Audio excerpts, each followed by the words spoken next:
मित्रांनो, लाडक्या बहिणींनो आणि लाडक्या ताईंनो, मुख्यमंत्री माझी लाडकी बहीण योजना आणि त्याचा भोंगळा कारभार आता समोर आलेला आहे. लाडक्या बहिणींनो, वितरण सुरू होऊन ऑलमोस्ट 5 ते 6 दिवस होऊन गेले आहेत, तरी सुद्धा लाखो बहिणींना मार्च आणि एप्रिलचा हप्ता जमा झालेला नाही आहे. या योजनेसंदर्भातला जो भोंगळा कारभार आहे, आज सगळा तुमच्या समोर ठेवणार आहे. लाखो बहिणी अपात्र झाल्या की केल्या गेल्यात, हे सरकारने या ठिकाणी सांगावं म्हणजे सांगावं. कारण लाखो बहिणींचा लाभ या ठिकाणी सरकारने आता नुकताच बंद केलेला आहे. ही योजना इतक्या म्हणजे धूमधडाक्यामध्ये सुरू केली होती, फक्त स्वार्थासाठी केली होती की महिलांच्या विकासासाठी केली होती, महिलांच्या सक्षमीकरणासाठी केली होती, हे सुद्धा सरकारने या ठिकाणी सांगावं. सोबतच लाडक्या बहिणींमध्ये लाडक्या बहिणींनो इतकी नाराजी झालेली आहे, कारण जो अमाऊंट आलेला आहे तो 70 ते 80 लाख, मी तुम्हाला सांगतो 70 ते 1 कोटी पर्यंत बहिणी अपात्र सरकारने केलेल्या आहेत. मग या बहिणी खरंच अपात्र आहे का, की त्यांची खरंच पात्रता कुठेतरी निकषामध्ये त्या बसत नाही का? तर नाही, याचं उत्तर आहे नाही. बहिणी पात्र असून सुद्धा सर्व निकषामध्ये बसून सुद्धा या सरकारने, या मूर्ख सरकारने, या ढोंगी सरकारने, या नालायक सरकारने, या मतलबी सरकारने स्वतःच्या स्वार्थासाठी अनेक पात्र लाभार्थी महिलांना अपात्र केलेला आहे. सोबतच लाडक्या बहिणींनो, तुम्हाला जर हप्ता मिळाला नसेल तर तुम्ही काय करावे याबद्दलही मी या ठिकाणी तुम्हाला सांगणार आहे. तर व्हिडिओला शेवटपर्यंत नक्की बघा. लाडक्या बहिणींनो, तुमच्या प्रतिक्रिया काय, तुम्हाला काय वाटतं, हे जे सरकारने लाडक्या बहिणींना अपात्र केले आहेत की त्या अपात्र झाल्या आहेत, तुमची प्रतिक्रिया टाका. कारण लाडक्या बहिणींनो, तुम्ही जितक्या जास्त कमेंट करा तितका जास्त आपला आक्रोश या सरकार विरोधात दिसेल आणि लाडक्या बहिणींनो, याच्या माध्यमातूनच सरकार तुमचा लाभ सुरळीत पुढे सुरू करू शकतो. कारण आता आपल्याला एकत्र येणं गरजेचं आहे लाडक्या बहिणींनो. कारण तुम्ही जर बघत असाल, 12 तारखेपासून वितरण सुरू झालं आणि ते ऑलमोस्ट शनिवारपर्यंत वितरण झालं, पण आजची 20 तारीख आहे. 20 तारीख अपेक्षित होतं की सोमवार, मंगळवार किंवा बुधवार वितरण होणार, पण वितरण झालेलं नाही आहे. म्हणजे असंख्य लाडक्या बहिणी आता अपात्र सरकारने केलेल्या आहेत. तर आपण काय करायला पाहिजे? आता आपल्या हाती तर काही नाहीये, सरकारने तर करून चुकलाय लाडक्या बहिणींना अपात्र. मग आपण काय करायला पाहिजे हे या व्हिडिओच्या माध्यमातून तुम्हाला सांगतोय. बघा लाडक्या बहिणींनो, अपेक्षित काय होतं, सोमवारी आणि मंगळवारी म्हणजे काल पैसे येणं, वितरण होणं लाडक्या बहिणींनो अपेक्षित होतं. पण असं झालेलं नाहीये. आजची आहे 20 मे, तर मला आता वाटत नाही की सरकार वितरण सुरू करेल. मला वाटत नाही की सरकार वितरण सुरू करेल. कारण हे जे सरकार आहे, फक्त स्वतःच्या स्वार्थासाठी या लाडक्या बहिणींचा वापर करत आहे आणि असंख्य लाडक्या बहिणींनी त्यांना काय केलं आहे, निवडून दिलंय आणि त्याच बहिणींनी आता काय केलंय, त्यांना अपात्र केलेले आहेत. तर झाल्या की केल्या, हा प्रश्न माझ्या समोर उपस्थित झालेला आहे. तर तुमची प्रतिक्रिया काय, नक्की कमेंट बॉक्समध्ये सांगा. आणि काही माध्यमांमध्ये चालू आहे की एका विशिष्ट कम्युनिटीच्याच महिला कमी करण्यात आलेल्या आहेत. तरी सुद्धा तुम्ही सांगा, हे योग्य आहे का? सरकारने अशा पद्धतीने या समाजामध्ये भेदभाव करणं किंवा फूट पाडणं हे कितपत योग्य आहे? तुमची प्रतिक्रिया येणं अत्यंत गरजेचं आहे लाडक्या बहिणींनो. बघा, लाखो लाडक्या बहिणी अपात्र केलेल्या आहेत, की मी तो प्रश्न सुद्धा तुमच्या समोर एवढाच छान मांडलाय लाडक्या बहिणींनो, की लाडक्या बहिणी खरंच अपात्र झाल्यात, निकषामध्ये बसत नाही म्हणून अपात्र झाल्यात, की सरकारने मुद्दाम करून केलेल्या आहेत? तुम्हाला काय वाटतं? कमेंट बॉक्समध्ये सांगा. लाखो बहिणींना लाभच नाही भेटला. मी नंबर सांगतो, 70 ते 1 करोड बहिणी अशा आहेत की त्या बहिणींना लाभच भेटला नाही. काल मी तुम्हाला सगळं पोल दाखवलं की 50% बहिणींना पैसेच मिळाले नाहीये. एप्रिलचाही नाही मिळाला आणि मार्चचाही नाही मिळालेला. मग ज्या बहिणींना लाभ भेटला नाहीये, म्हणजे राहिलेल्या लाभार्थी बहिणी आहेत, त्यांना लाभ कधी देणार? त्यांना लाभ कधी देणार? याबद्दल सरकार का बोलत नाहीये? याबद्दल सरकारची प्रतिक्रिया का येत नाहीये? महाराष्ट्राच्या महिला व बाल विकास मंत्री आदितीताई तटकरे, तुम्ही झोपलेले आहेत की झोपेचं नाटक करत आहे? महाराष्ट्राचे मुख्यमंत्री साहेब देवा भाऊ, स्वतःला इतके भाऊ भाऊ म्हणून घेतलं, तर आज तुम्ही झोपलेले आहात की झोपेचे नाटक करत आहेत? की तुम्ही या लाडक्या बहिणींना का सांगत नाहीये की तुमचा लाभ या ठिकाणी बंद करण्यात आलेला आहे? लाखो लाडक्या बहिणी अपात्र कशा झाल्यात, याचे उत्तर तुम्ही देणं अपेक्षित आहे. सोबतच ही योजना महिलांच्या काय कशासाठी, लाभार्थ्यांसाठी चालू करण्यात आली, इतक्या धूमधडाक्यात सुरू करण्यात आली होती की तुमच्या स्वार्थासाठी करण्यात आली होती? नक्की याचं उत्तर देणं तुम्ही अपेक्षित आहे. या बहिणींना काय करायचं होतं? तुम्हाला एक मेसेज करायचा होता आणि सांगायचं होतं की तुम्ही का अपात्र झाल्यात. पण मी सांगतो, या 70 लाख ते 1 करोड मधल्या ऑलमोस्ट 50% पेक्षा बहिणी जास्त आहे. 50% पेक्षा बहिणी आहे ना, या पात्र बहिणी आहेत, पात्र बहिणी. मग या बहिण्यांचा लाभ का बंद केला? सर्वच निकषामध्ये असून सुद्धा बहिण्यांचा लाभ का बंद केला? हे सुद्धा सांगणं सरकारने या ठिकाणी अपेक्षित आहे. आता लाडक्या बहिणींनो, जर तुम्हाला हप्ता भेटलेला नसेल तर तुम्ही या ठिकाणी काय करू शकता, याबद्दलची सविस्तर माहिती मी तुम्हाला या ठिकाणी देणार आहे आणि तुम्ही असंच करा.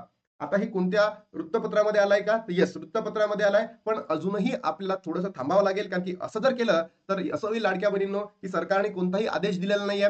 सोबतच काही सरकारचं नोटिफिकेशन आलेलं नाहीये किंवा सरकारचं जी-आर आलेलं नाहीये. बट तुम्ही जर तालुक्याच्या ठिकाणी राहत असाल तर तिथे जाऊन तुम्ही चेक करू शकता. सगळंच तुम्हाला दाखवतो. पण जर तुम्ही एखाद्या गावाखेड्यामध्ये राहता, तिथून तुम्हाला तालुक्यामध्ये जायला पैसे लागत असेल तर प्लीज जाऊ नका. कारण आता सरकारने कोणतंही नोटिफिकेशन या ठिकाणी जारी केलेलं नाहीये. जर जारी केलं असतं तर मी तुम्हाला सविस्तर सांगितलं असतं. पण तुम्ही जर तालुका प्लेसवर असाल आणि तुम्ही जर या डिपार्टमेंटला जाऊन बघितलं आणि जर आपल्याला माहिती भेटली, की बाबा आपण का अपात्र झालो, तर मग आपण असं कंटिन्यूअस व्हिडिओ बनवून तुम्हाला सांगेलच. पण लाडक्या बहिणींनो समजून घ्या या ठिकाणी हे जे सरकार आहे ना, एकदम बोगस आहे, नालायक आहे, ढोंगी आहे, मतलबी आहे आणि मी तुम्हाला कित्येकदा हा शब्द वापरत होतो लाडक्या बहिणींनो. सरकार फक्त आणि फक्त तुमचा वापर करतोय आणि निवडणूक झाल्या की तुम्हाला काय करतील? अपात्र करतील. तुम्ही माझे प्रत्येक व्हिडिओ पहिलेचे बघू शकता. प्रत्येक व्हिडिओमध्ये मी हाच शब्द वापरतो. सरकार नालायक आहे, ढोंगी आहे, मतलबी आहे, स्वार्थी आहे, है ना? मूर्ख आहे.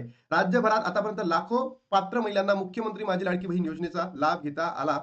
ई-के-वाय-सी प्रोसेस नंतर जवळपास 70 लाख महिलांना अपात्र ठरवण्यात आले आणि हा नंबर मी 70 लाख ते 1 करोड म्हणतोय. ज्या महिलांना पात्र होत्या त्यांनाच या योजनेचा लाभ म्हणजेच दरमहा ₹1500 मिळालेला आहे. नाही, त्या बहिणी पात्र होत्या, त्यांना अपात्र सरकारने केलेल्या आहेत. झालेल्या नाहीये, त्या निकषामध्ये बसतायत. सरकारने मुद्दाम केलेला आहे. पण ज्या महिला अपात्र ठरल्या किंवा ज्या लाडक्या बहिणींचा हप्ता आलेला नाही, त्यांचे कारण कुठे शोधायचे? सरकारने एक मेसेज करायला पाहिजे. सरकार एवढं मोठं आहे, त्यांच्याकडे इतकी मशिनरी आहे, इतके रिसोर्सेस आहेत. एक मेसेज करू शकले असते. जे पुढील माहितीत सोलापूरचे जिल्हा व महिला बाल विकास अधिकारी अविनाश मगर यांनी स्पष्ट केले आहे. त्यासाठी तुम्हाला फक्त ही एक गोष्ट करावी लागणार आहे. तर लाडक्या बहिणींनो तुम्ही काय करायचं सांगतो मी तुम्हाला. लाडक्या बहिणींची लाभ आतापर्यंत राज्यातल्या अनेक गरजू महिलांनी घेतलेला आहे. ई-के-वाय-सी प्रोसेस नंतर अपात्र महिलांना यातून वगळण्यात आलं.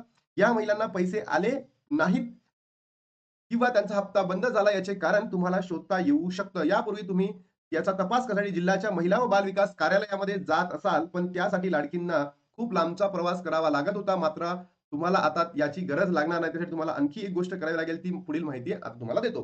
बघा, यांनी काय सांगितलंय, की तुम्हाला जिल्ह्याच्या महिला व बाल विकास विभागामध्ये जायची गरज नाहीये आणि काल आणि परवाला अनेक युट्यूबर सांगत होते, की जिल्ह्याच्या महिला व बाल विकासामध्ये सगळी इन्फॉर्मेशन भेटेल, पुन्हा एक चान्स मिळेल. अशी अफवा आहे. याच्याबद्दल लाडक्या बहिणींनो अजूनही स्पष्ट झालेलं नाहीये, की तुम्ही महाराष्ट्राच्या जिल्हा महिला विभागामध्ये जाऊन बघा. जिल्ह्याच्या ठिकाणी, तालुक्याच्या ठिकाणी काहीही जायची गरज नाहीये. अजून सरकारकडनं काहीही आलेलं नाहीये. जसं येईल मी तसा व्हिडिओ बनवून तुम्हाला सांगेल. जर तुम्हाला लाडक्या बहिणींचा हप्ता येत असेल, तर तुम्ही जिल्ह्याच्या महिला व बालविकास कार्यालयात जाण्याऐवजी तालुक्याच्या बाल विकास प्रकल्प कार्यालयातही चौकशी करू शकता. मी तुम्हाला एवढंच सांगतो, ज्या लाडक्या बहिणी तालुक्याच्या ठिकाणी असेल, त्या बहिणींनी पहिले जा आणि तुम्ही गेल्यानंतर तुम्हाला तिथून जर इन्फॉर्मेशन भेटली बाल विकास प्रकल्पामध्ये, तर नक्की कमेंट बॉक्समध्ये सांगा, काय खरंच हे चालू आहे का? आणि जर चालू असेल, तर लाडक्या बहिणींनो मग आपण व्हिडिओ बनवू आणि ज्याही बहिणी गावाखेड्यांमध्ये राहतात, त्यांना त्या ठिकाणी आपण पाठवू शकतो. त्यामुळे महिलांना शेकडो किलोमीटर सोलापुरात येण्याऐवजी तालुक्यातील कार्यालयात जावं, असं आवाहन करण्यात आलं आहे. तुम्ही तुमच्या जवळच्या तालुक्यांच्या बाल विकास प्रकल्प कार्यालयात लाडक्या बहिणींच्या हप्त्याबद्दल चौकशी करू शकता. तर लाडक्या बहिणींना त्रास देण्याऐवजी जर सरकारने एक मेसेज केला असता, एस-एम-एस केला असता आणि सांगितलं असतं, की बाबा तुमचा लाभ बंद करण्यात आलेला आहे. कुठे नंबर आहे त्यांच्याकडे, आधार नंबर आहे, सगळंच आहे. 100% हे शक्य आहे. मग याच्यावर ज्या महाराष्ट्राच्या महिला व बालविकास मंत्री आहे आदित्य तटकरे मॅम, त्या खरंच झोपलेल्या आहेत, की झोपेचं नाटक करत आहे. कारण एक महिला असून इतक्या संख्येने या महिलांना त्यांनी अपात्र केलं, तर विचार करा काय या महाराष्ट्राची मानसिकता आहे. सध्या जवळपास 70 लाख महिला अपात्र आहेत, त्यामुळे त्यांचा हप्ता बंद झालाय. महिला याच्याच चौकशीसाठी दररोज कार्यालयामध्ये भेट देत आहेत. तिथे महिलांना हप्ता न मिळाल्याचे कारण चुका सांगितल्या जात आहेत. तरी लाडक्या बहिणींची ई-के-वाय-सी प्रोसेसची मुदत संपली आहे.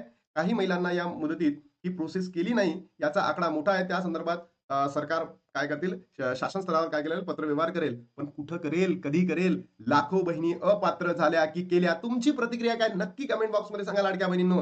हे सरकारने मुद्दाम केलं आहे का? मला तर वाटतं सरकारने मुद्दाम केलेलं आहे. कारण लाडक्या बहिणी काय निकषामध्ये बसून सुद्धा सरकार काय केल्यात, अपात्र झाल्या. योजना फक्त नावापुरतीच का? या स्वतःच्या स्वार्थासाठी केली आणि महिला सक्षमीकरण सांगितलं होतं, पण कुठे आहे? लाखो बहिणी असंख्य बहिणी अपात्र झाल्या. लाडक्या बहिणीमध्ये प्रचंड नाराजी आहे आणि तुम्ही काय करायला पाहिजे, जे बाल विकास प्रकल्प आहे तालुक्याच्या ठिकाणी तिथे जाऊन बघा. जर तुम्ही तालुक्यामध्ये राहत असाल तर पहिले जाऊन बघा आणि गावातील महिलांनी जाऊ नका. कारण सध्या अजून अशी ऑफिशियल अपडेट काहीच नाहीये, म्हणून तुम्हाला सांगतोय. आणि ज्या बहिणी जाऊन आल्या असतील त्यांनी नक्की कमेंट बॉक्समध्ये सांगा, खरंच तिथे असं होतंय का? त्याच्या माध्यमातून मग आपण लाडक्या बहिणींना ज्या गावाखेड्यामध्ये जातात त्यांना सांगूया. आता थांबतो. तुमचे काही प्रश्न असतील तर नक्की कमेंट बॉक्समध्ये सांगा लाडक्या बहिणींनो. आणि आता थांबतो आणि भेटू तुम्हाला नवीन व्हिडिओमध्ये. तोपर्यंत जय हिंद, जय महाराष्ट्र, जय